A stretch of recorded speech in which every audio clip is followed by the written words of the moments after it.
अरे उनके हृदय की दयालुता का क्या प्रमाण दें। रामचरितमानस की घटना याद आ रही है। श्री रामचंद्र सीता माता और लखन लाल के साथ जब वन को गए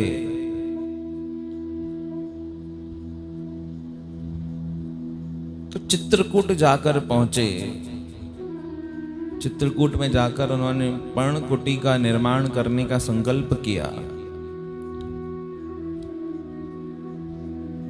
तो वन देवी उनके स्वागत के लिए आकर पहुंची। प्रणाम करके धन्यवाद देने लगी अपने भाग्य के ऊपर कि आपकी सेवा का मौका मिला है। अब आज्ञा करिए, मैं आपके लिए क्या कर सकती हूं।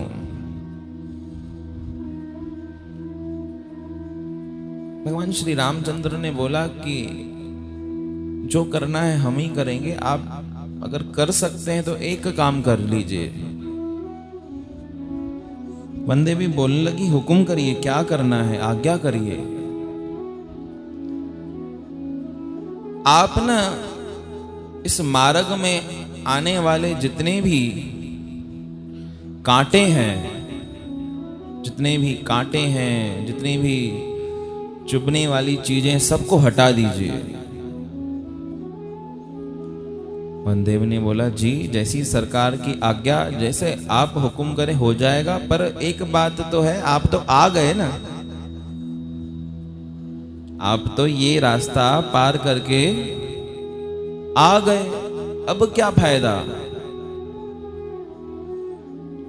भगवान मुस्कुराकर कहने लगे, अरे मैं तो आ गया, पर मुझे ढूंढते ढूंढते मुझे पता है कि भरत भी इसी रास्ते से आएगा। प्रेम से बोलो श्री राम। उस भरत के पांव में एक भी कांटा चुभना नहीं चाहिए।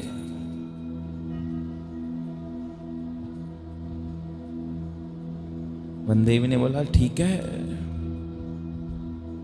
पर आपका भाई जिसको आप इतने बड़े राज्य का भार दे के आए हैं, चतुरंगनी सेना के साथ वो आएगा, तो वो क्या इतना कमजोर है। शंका हो गई मन में एक जिज्ञासा हुई। परमात्मा से पूछ लिया कि आपका भाई जिसको इतना बड़ा राजा घोषित करके आए हो, वो क्या इतना, अयोध्या का राजा क्या इतना कमजोर है कि जरा से कांटों से वो तकलीफ में आ जाएगा। प्रेम से बोलो श्री राम। भगवान श्री राम बोलने लगे, नहीं वनदेवी, वक्षस्थल का जो कवच है वो वज्र से भी कठोर है, बड़े से बड़े ब्रह्मास्त्र को सहन करने की क्षमता रखता है, कांटों से थोड़ी ना उसको कुछ होगा। फिर क्यों हटवा रहे हो। अरे बात उसके जीवन में एक दूसरी है कि उसका मेरे से प्रेम बहुत है, और जब ना वो देखेगा कि भगवान श्री राम इस रास्ते से गए हैं, उसको रास्ते में कोई कांटा लगेगा, मेरे भरत के हृदय का जो भाग है बहुत कोमल है, उसको इस बात से तकलीफ नहीं होगी कि मेरे पैर में कांटा चुभा, पर उसको इस बात से जरूर तकलीफ होगी कि मेरे कारण भगवान श्री राम के पैर में कांटा चुभ गया। वो ये सहन नहीं कर पाएगा। प्रेम से बोलो श्री राम। उससे वो सहन नहीं होगा कि मैं इतना अपराधी कि मेरे कारण प्रभु श्री राम को इस रास्ते से जाना पड़ा। तो इसलिए मैं कह रहा हूं कि उसके आने से पहले इस मार्ग के जितने भी कांटे हैं सब हटा दो। उसको लगना नहीं चाहिए। उसको लग गया तो उसके हृदय का जो घाव है वो मैं सहन नहीं कर पाऊंगा। ऐसा लगाव होता है परस्पर कि जितना प्रेम भक्त का भगवान से होता है उससे अनेक गुना ज्यादा प्रेम भगवान का अपने भक्त से होता है। तभी तो वो भगवान है। तभी तो वो परमात्मा है, तभी तो उसको ईश्वर कहा गया। इतनी बड़ी संज्ञा दे दी तो कुछ ना कुछ तो होगा ना। हमको लगता है कि परमात्मा प्रेम नहीं करता, परमात्मा का प्रेम तो हमसे अनन्य गुना ज्यादा है। लाख गुना क्या, करोड़ गुना क्या, कोई गिनती ही नहीं है। इतना ज्यादा प्रेम करते हैं परमात्मा। प्रेम से बोलो श्री राम सतनाम साखी। हम क्या प्रेम कर पाएंगे परमात्मा से? परमात्मा ज्यादा प्रेम करो, ढूंढता है। अरे कोई तो हो ऐसा जो मुझे अपना बना ले, कोई तो हो ऐसा जो मेरी भक्ति करके मेरे को पाने का प्रयास करे। बाकी सब मैं बैठा हूं, मैं स्वयं सब सिद्ध कर दूंगा। इसलिए लिखने वालों ने लिखा कि तुम चालो पग एक, हम चालें पग 60। ऐसी अनन्यता से जीवन में भक्ति होनी चाहिए तो वो भक्ति है। बाकी तो भक्ति का दिखावा है, बाकी तो सब ऐसे ही आना और जाना है, बाकी तो सब ढोंग एक दूसरे को खुश करके बैठे हैं। इससे कुछ नहीं होने वाला। ये बातें कुछ अलग हैं, ये कुछ प्लेटफॉर्म ही अलग है। दुनिया का कुछ ऐसा रास्ता है जिस रास्ते पर चलकर भक्त परमात्मा को प्राप्त करते हैं, उस रास्ते पर अभी हमारी पहुंच ही नहीं है। तभी तो अटक रहे हैं ना, तभी तो जीवन में इतना ठहराव नहीं है, इतने दौड़ लगी पड़ी है। किसके पीछे? सुख के पीछे, शांति के पीछे, भगवान के पीछे, किसी न किसी के पीछे दौड़ ही रहे हैं। अरे दौड़ना था ही नहीं, दौड़ना है ही नहीं।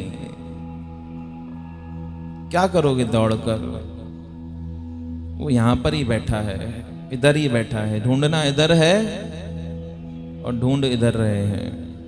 कहाँ मिलेगा? तो अपने हृदय में ही उसकी खोज होगी। किस लिए अपने हृदय को ही इतना निर्बल बना दें? उस गुरु से कृपा मांगी गई इसलिए कि हमसे जो आपका नाता है वो जुड़ा रहे, किसी न किसी रूप से जुड़ा रहे। सेवा से, सुमरण से, बंदगी से, पूजा से, आरती से, कैसे भी बस तुझसे जुड़े रहें। तुझसे जुड़े रहेंगे, तू हमको अपना बना लेगा, तू हमको अपना कह लेगा, तो बस फिर बात पूरी है। पता है कि मैं अपने हाथ से तेरा हाथ छुड़ा लूंगा, पर अगर तू पकड़ लेगा तो फिर छूटने वाला नहीं है। इसलिए भगवान के हाथ में, गुरु के हाथ में, संतों के हाथ में अपना हाथ दे दें। उसको पकड़ने की कोशिश नहीं करें। उसको पकड़ेंगे तो अपने में इतना सामर्थ्य नहीं है कि जो उसको पकड़ सकें, कभी ना कभी छूट जाएगा। अगर उन्होंने अपना बना लिया, उन्होंने पकड़ लिया हमारा हाथ, तो निश्चय जान लो कि वो कभी छोड़ने वाले, इतनी मजबूती है उनके पकड़ में। हम क्या पकड़ पाएंगे उनको? हम तो छोड़ देंगे। थोड़ी सी मुसीबत आती है, कहाँ मन के विचारों से कहाँ हम उलझ पाते हैं। थोड़ा सा प्रतिकूलता जीवन में आती है, थोड़ा सा जीवन में दुख आते हैं, तकलीफ आती है, तो कहाँ पकड़ पाते हैं? छूट जाता है ना। एक निश्चय से कहाँ कर पाते हैं हम, एक सतत धारा से। कभी डावाडोल हो जाती है, हमारी आस्था ही टूट जाती है। कभी ऊपर है, कभी नीचे है, कभी ऐसी है, कभी वैसी है। तो वो हमको अपना बना लें, ऐसी प्रार्थना हमेशा उनसे करनी चाहिए कि करे कृपा पहंजो दरबान बनायो।